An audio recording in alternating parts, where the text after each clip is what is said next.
Ses talents de conciliateur ont fait de Michel Durafour le président des députés réformateurs, centristes et radicaux dans les années 70.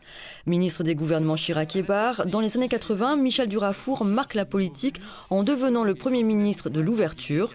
Après s'être farouchement opposé à la gauche, en 88, il vote pour François Mitterrand. Le président de la République en fait alors son ministre de la fonction publique et des réformes administratives.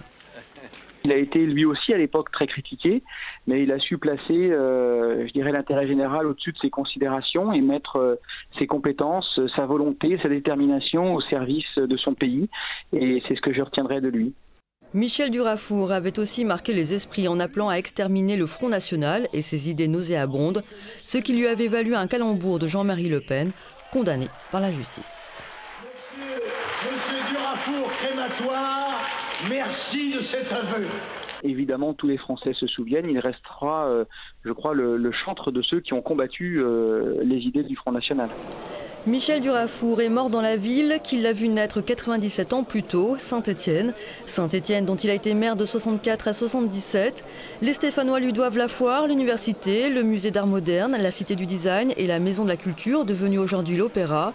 La culture, fer de lance de cet homme de lettres, ancien journaliste et romancier. Il était le premier maire à créer un poste d'adjoint à la culture. Plusieurs personnalités politiques ont réagi à son décès, particulièrement dans la Loire. Pour Jean-Michel Miss, député, Michel Durafour a métamorphosé Saint-Étienne. Pour Maurice Vincent, sénateur, il était à la fois en phase et en avance sur son temps.